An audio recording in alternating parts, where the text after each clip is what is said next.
खून की प्यास पार्ट 2। और उसके बाद वो जंगल एक बार फिर से सुमन की चीखों से गूंज उठा। लेकिन आज की रात सुमन की चीखों को सुनने वाला वहां पर कोई भी नहीं था। अगर वहां पर कोई मौजूद था तो बस हरिया, जो कि अब एक भेड़िए में बदल चुका था। सुमन के बालों को पकड़कर घसीटते हुए वो जंगल के बीचों बीच एक जगह पर ले जा रहा था।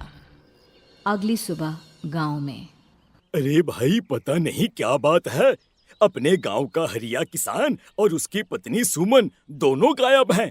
दोनों का कोई अता पता नहीं। अरे कैसी बातें कर रहे हो भाई, ये कब हुआ है? अरे पूरे गांव में खबर फैली पड़ी है। कल रात को दोनों खेत की तरफ जा रहे थे, लेकिन लौटकर आए ही नहीं। तो हो सकता है अपने खेत पर होंगे। पूरा गांव ढूंढ कर आया है भाई। जानते हो क्या मिला वहां पर? क्या हुआ भाई? क्या मिला? बताओ हमें, क्या मिला? अरे हरिया की पत्नी सुमन के कपड़े पड़े हुए थे। शरीर का एक एक कपड़ा फटा हुआ झोपड़ी के बाहर पड़ा था, लेकिन दोनों पति पत्नी का कोई पता ठिकाना नहीं था। अरे भाई, लेकिन उसका जो दोस्त है ना रामू किसान, उससे पता करके आते हैं ना।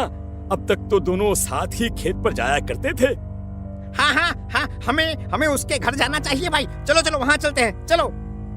वो सारे लोग रामू के घर पर पहुंचते हैं। रामू अपने घर के बाहर बैठकर हुक्का पी रहा था। आज सारे के सारे लोग टोली बनाकर मेरे घर क्यों आ रहे हैं? क्या कोई मर गया क्या भाई? अरे कैसी बातें कर रहे हो? तुम्हारा सबसे अच्छा दोस्त हरिया और उसकी पत्नी गायब है और तुम यहाँ बैठकर हुक्का पिए जा रहे हो हैं? रामू ने अजीब सी नजरों से उन सब गांव वालों की तरफ देखा, जिसकी वजह से वो लोग एक बार के लिए डर गए। गायब है? अरे गायब नहीं है, मुक्ति मिल गई है। उन दोनों को मुक्ति मिली है। इस दुनिया में आकर हर इंसान पाप करता है और उसे उसके पापों के लिए मुक्ति मिलना बहुत जरूरी है। अरे ये कैसी बहकी बहकी बातें कर रहे हो भाई, हैं? और इसका चेहरा अजीब सा क्यों लग रहा है? लगता है दोस्त के मरने का गम बैठ गया है। पागल हो गया है शायद ये पागल। ये बात सुनते ही रामू चीख कर जोर से चिल्लाते हुए कहता है, पागल मैं नहीं हूँ, पागल तुम सब हो। और ये शैतानी जंगल अब तुम में से किसी को नहीं छोड़ने वाला, सबको खा जाएगा। याद रखना मेरी बात। शैतानी जंगल? कैसा शैतानी जंगल? लगता है रामू पागल हो चुका है। हमें यहाँ से चलना चाहिए भाई। चलो चलो चलो। तभी रामू की पत्नी बाहर आती है। नहीं, आप लोग इनकी बात का बुरा मत मानिए। 2 दिन पहले हरिया के साथ खेत पर गए थे। जब से वहाँ से आए हैं तब से ऐसी ही बातें कर रहे हैं। भगवान जाने ऐसा क्या देख लिया उन्होंने, खेत में कुछ भी बड़बड़ाते रहते हैं। लेकिन गांव के लोगों ने कमला की कोई बात नहीं सुनी और वो सब वहां से चले गए। रात अब धीरे धीरे ढलने लगी थी। तभी अचानक किसी ने धीमी सी आवाज में रामू को पुकारा। रामू, आ जाओ, मैं तुम्हारा इंतजार कर रहा हूँ। और सुनो, अपनी पत्नी को साथ लेकर आना, नहीं तो काम अधूरा रह जाएगा। ये आवाज सुनते ही रामू के चेहरे पर शैतानी मुस्कुराहट आ जाती है। वो धीमे कदमों से अपने घर के अंदर आता है। क्या हुआ? तबीयत ठीक है ना अब आपकी? मैं तुझे अपने साथ खेत पर ले जाने आया हूँ, चल। मैं तुम्हारे साथ कहीं नहीं जाने वाली। मुन्ना गहरी नींद में सो रहा है और उसे अकेला छोड़कर मैं तुम्हारे साथ खेत पर नहीं आ सकती।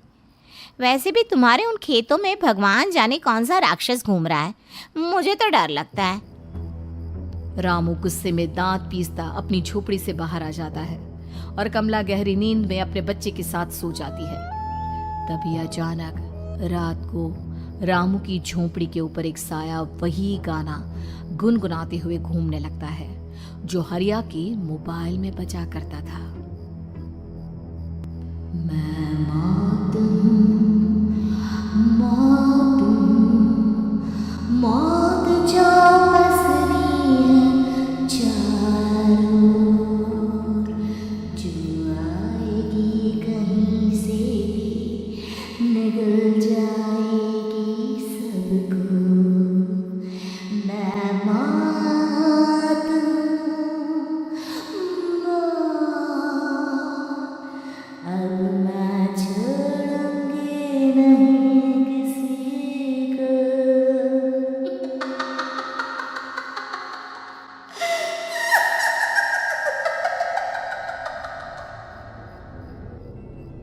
ये आवाज सुनकर रामू की पत्नी कमला की आंख खुलती है और वो देखती है कि उसका मुन्ना अपनी जगह से गायब था। कमला चीखते हुए बाहर दौड़ कर आती है। वहां पर उसने देखा कि रामू ने अपने बच्चे को झोपड़ी के बाहर एक पेड़ से उल्टा लटकाया हुआ था और उसका बच्चा चीख चीख कर रो रहा था। वहीं दूसरी तरफ एक साया बच्चे के ठीक नीचे आग जलाकर उसके चारों तरफ हैवानों की तरफ नाच रहा था। छोड़ दो मेरे बच्चे को। अरे क्या कर रहे हो तुम? शर्म नहीं आती तुम्हें अपने ही बच्चे को इस तरह मौत के हवाले करते हुए? अपना बच्चा? किसने कहा ये मेरा बच्चा है?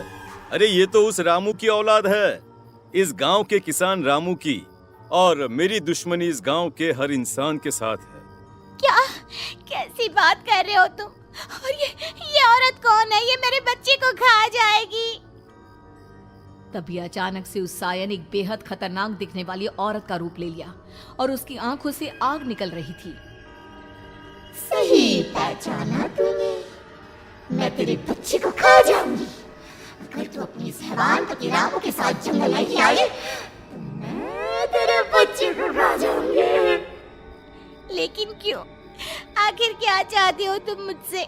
मुझे जंगल क्यों ले जाना चाहती हो?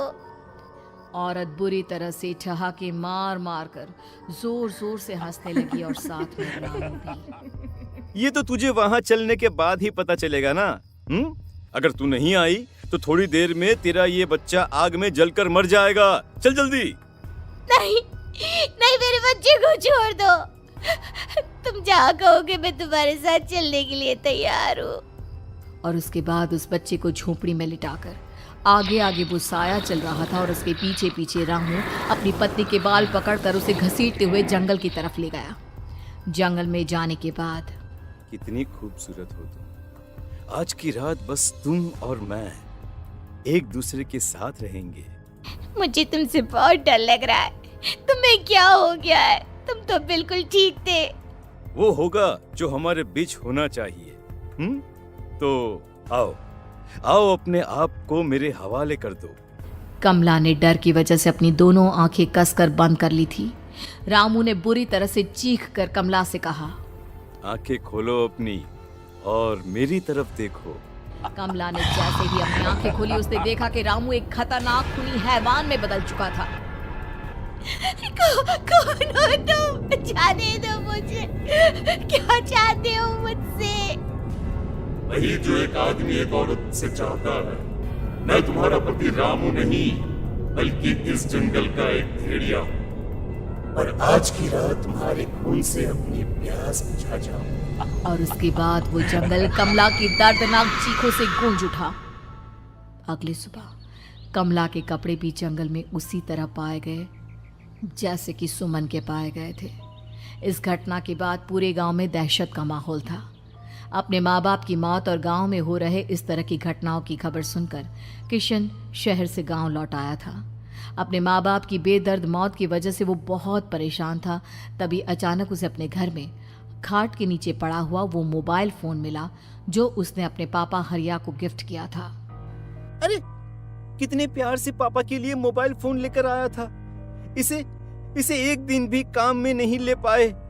और आखिर कौन है जो गांव में इस तरह की हत्याएं कर रहा है? क्या है इन सब के पीछे? क्या है? मुझे पता करना ही होगा, वरना एक दिन पूरा का पूरा गांव खाली हो जाएगा। इस गांव में एक भी जिंदा इंसान नहीं बचेगा। गांव के लोगों की मदद करने के इरादे से किशन अपने गांव से दूर एक दूसरे गांव में बहुत बड़े तांत्रिक के पास मिलने के लिए गया। तांत्रिक बाबा, अब आप ही कुछ उपाय बता सकते हैं। भगवान जाने हमारे गांव को किसकी नजर लग गई है। नजर नहीं लगी है, किसी ने तुम्हारे गांव को बद्दुआ दी है। किसी सताई हुई आत्मा का प्रकोप है और अब वो पूरे गांव में किसी को नहीं छोड़ेगी जब तक उसकी आत्मा को शांति नहीं मिल जाती। अरे लेकिन ऐसा कौन है बाबा? किसकी आत्मा है और कैसे मिलेगी उसे शांति? मौत है, मौत कहीं से भी आएगी और सबको निगल जाएगी। इससे बचने का सिर्फ एक ही उपाय है, लेकिन उस उपाय को करना आसान नहीं होगा। जो भी उस उपाय को करने की कोशिश करेगा उसकी जान जा सकती है। भले ही मेरी जान चली जाए, लेकिन मैं अपने गांव के लोगों की जान बचाने की पूरी कोशिश करूंगा बाबा। तो ठीक है, फिर अगली अमावस की रात जैसा मैं कहता हूँ वैसा ही करना। अमावस की रात तांत्रिक के बताए अनुसार किशन अपने साथ केरोसिन लेकर जंगल की तरफ चल पड़ा। उसके हाथ में देवी के मंदिर का सिंदूर भी था। किशन जंगल के बीचों बीच पहुंचा। ये देखकर उसकी आंखें फटी की फटी रह गई। वहां एक उबलते पानी का तालाब था और कई लोगों की लाश लटक रही थी। किशन की माँ बाप की लाश भी वहीं थी। माँ, बापू, क्या हो गया? ये क्या हो गया? तभी वहां पर एक औरत और आदमी आते हैं। उन्हें देखकर किशन चौंक जाता है। गोपाल काका, आपकी तो 5 साल पहले मौत हो गई थी। और निर्मला काकी, आप? मौत तो हो गई थी, लेकिन तुम ये नहीं जानते कि हमारी मौत कैसे हुई थी। क्या कहना चाहते हैं आप? कुछ नहीं, बस ये जान लो कि अब इस गांव में कोई जिंदा नहीं बचेगा। लेकिन क्यों काकी? क्योंकि 5 साल पहले इन गांव वालों ने मुझे डायन बताकर पत्थर मार मार के मार डाला। मेरी कोई गलती नहीं थी। गांव का एक बच्चा क्या लापता हुआ, सारा इल्जाम मेरी पत्नी पे डाल दिया। और जब मैंने निर्मला की जान बचाने की कोशिश की तो मुझे भी मार डाला। आपके साथ ये बहुत गलत हुआ काकी, लेकिन आप जो कर रहे हैं वो भी सही नहीं है ना? तुम यहाँ से चले जाओ वरना तुम भी नहीं बचोगे। हमारी आत्मा पिछले 5 साल से मुक्ति के लिए भटक रही है। चले जाओ यहाँ से। मौका देखकर किशन सिंदूर उन दोनों के ऊपर डाल देता है। उनका शरीर जलने लगता है और वो भयानक तरीके से चिल्लाने लगते हैं। अगले ही पल किशन उनके ऊपर केरोसिन डाल देता है और वो दोनों जल जाते हैं। किशन अपने माँ बाप और दूसरी लाशों का अंतिम संस्कार करवाता है और अपने घर लौट आता है। लेकिन वो अभी भी इस बात से अनजान है कि मोबाइल अभी भी बज रहा था। मैं मौत हूँ।